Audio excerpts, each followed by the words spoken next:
Sobre a inserção da pessoa com deficiência no mercado de trabalho, nós temos a lei de cota para ingressar no mercado de trabalho, que é o emprego das pessoas com deficiência no Brasil está pautado ou amparado na lei número 8.213 de 91, conhecida como a lei de cotas. E é uma lei que já vigora há 20 anos, há mais de 20 anos, na verdade, vinhou 91, 2001, 2011, já tem 30 anos que essa lei ela vigora, né? Porque nós estamos no ano de 2021. Então, com 30 anos e muitas empresas elas não cumprem com o que tem relacionado à contratação da pessoa com deficiência, porque aqui no artigo 93 dessa lei, ele diz que a empresa, a partir de 100 funcionários, ele tem que destinar 2%, né, do seu número de vagas para pessoas, né, para beneficiar as pessoas portadoras de deficiência. Aqui ainda usa até a nomenclatura muito antiga, que é portadoras de deficiência, que hoje nós usamos pessoa com deficiência. É um número pequeno, sim, mas já é um avanço em relação, né, a essa questão. Que também não é uma tarefa fácil, né, para as empresas fazer a seleção dessa pessoa com deficiência. As empresas, elas se tornam verdadeiramente inclusivas. Olha só que detalhe interessante. À medida em que as suas motivações não se restringem apenas ao cumprimento da lei. Então, a lei diz que eles devem, a partir de 100 funcionários, deixar 2% de vagas para empregados, né, com deficiência. Porém, qualquer empresa ela pode se tornar inclusiva, abrir as portas para ter uma pessoa com deficiência, seja lá qual for a deficiência, e que se encaixe dentro dos padrões daquela empresa. Aí sim, uma empresa que faz isso, ela é uma empresa inclusiva, não somente porque ela cumpre o que está na lei, mas porque ela entende a questão de direitos e de equidade dentro do processo do mercado de trabalho.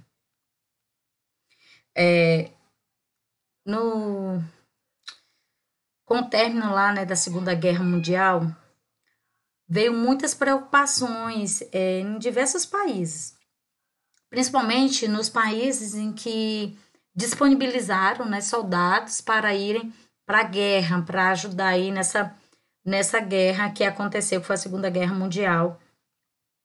Com isso, né, com a guerra, tinha muitas pessoas que se tornaram portadoras de deficiência, no sentido, né, porque eram pessoas ditas normais, mas que levaram o tiro, podem ter ficado cega, alguns ficaram com retardos mentais, que é a deficiência intelectual, outros perderam membros do corpo e se tornaram pessoas com deficiência, né? Então, muitos ficaram órfãos também, e a situação econômica ficou muito séria, né?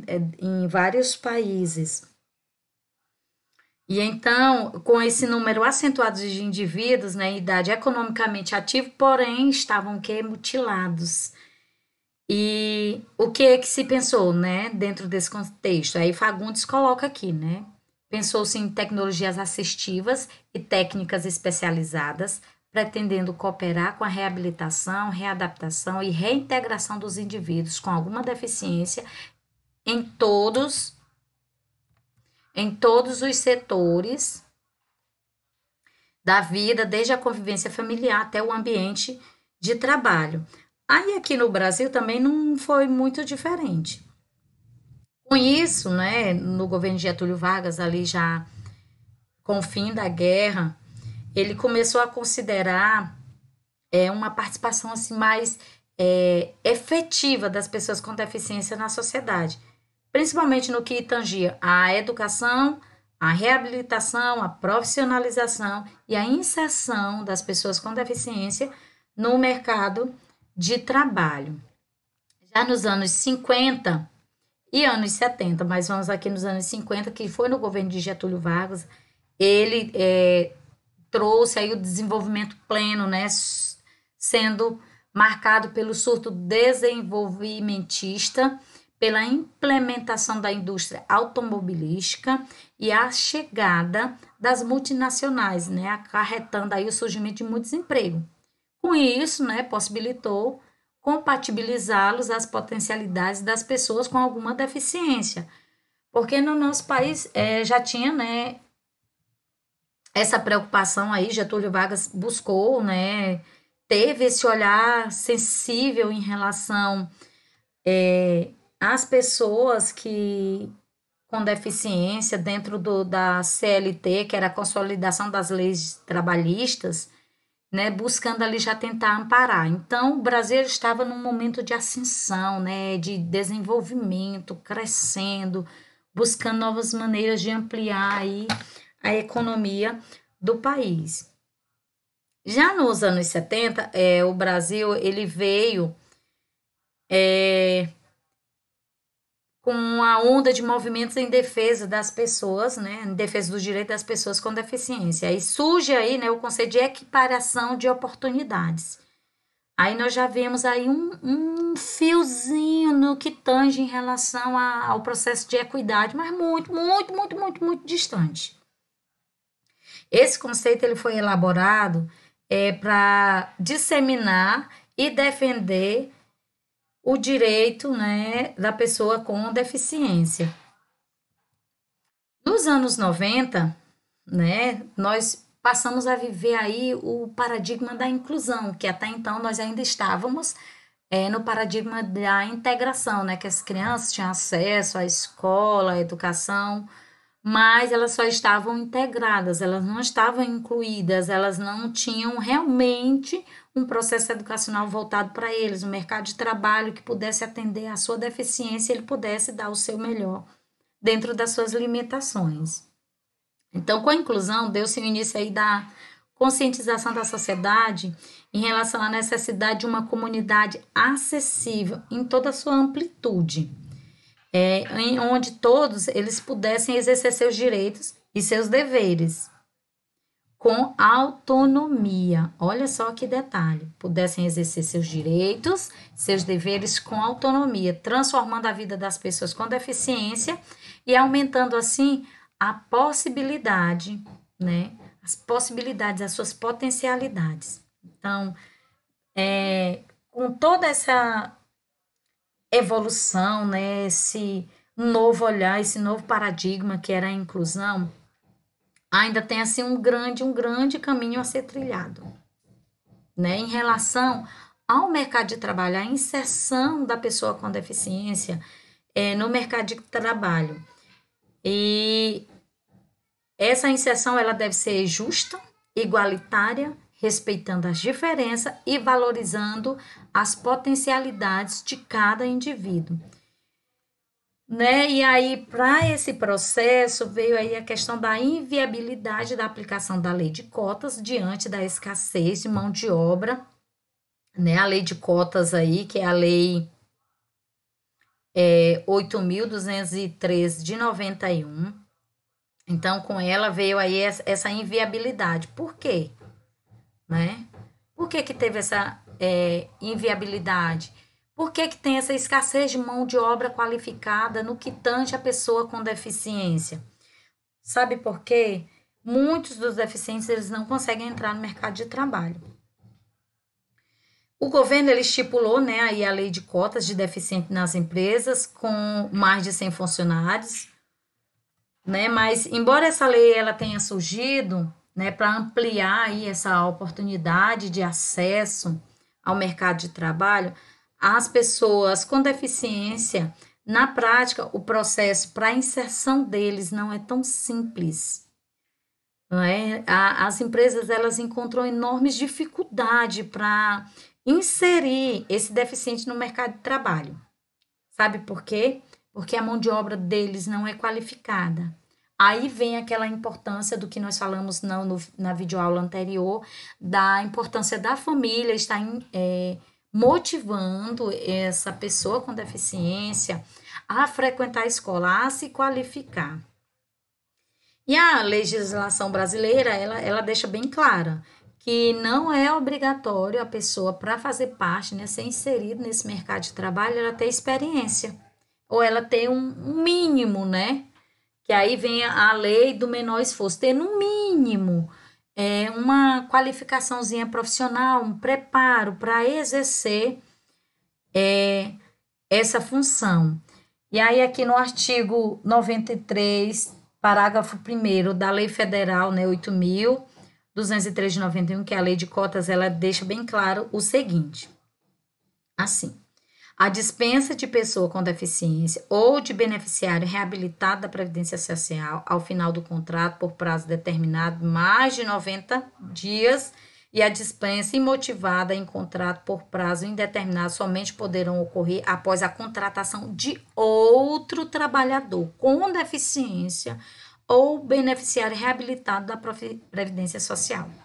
Então, mesmo que aconteça aí essa prestação, não aconteça, né? Mesmo que a prestação de serviço não esteja sendo realizada de maneira satisfatória, as empresas elas devem manter esse funcionário, né? Até que ele encontre outro que possa atender, né? Esse preparo, que deve prepará-lo, que deve treiná-lo, né? Fazer toda essa formação para que ele possa estar apto a assumir. Aí sim a empresa pode demitir esse funcionário que não está atendendo. E isso, né, essa nova contratação, novas entrevistas, novos treinamentos, ela gera um ônus para a empresa, e isso não é interessante para eles. Então, a lei ela ainda tem que mudar muito. E no que diz respeito ao preparo dentro do campo educacional, o indivíduo com deficiência, ele precisa ter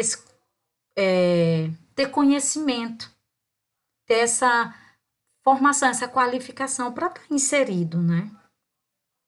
Então, tem um outro ponto também em relação à pessoa com deficiência, né, está amparado, segurado aí pelos seus direitos, né, porque falta o conhecimento da pessoa com deficiência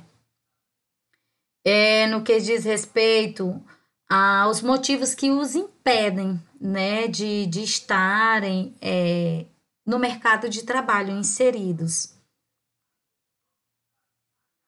Então, essa ausência de informação que a maioria, né, não vou dizer 100%, mas uma grande parcela das pessoas com deficiência, elas desconhecem o que a lei diz para eles, porque a maioria dos deficientes, eles recebem, né, isso, um benefício do governo, que reza ali o direito em relação a um salário mínimo, receber esse benefício, né, equivalente a um salário mínimo. Então, eles acham que se eles adentrarem ao mercado de trabalho, né, isso é um conhecimento empírico que eles têm, de que eles vão perder esse benefício. Mas a Constituição Federal, em seu artigo 203, ela não faz nenhuma menção, nenhuma restrição em relação a isso. Pelo contrário, no inciso 5, ela pontua que a garantia de um salário mínimo de benefício mensal à pessoa portadora de deficiência e ao idoso que comprove não possuir meios de prover a própria manutenção ou tê-la provida por sua família,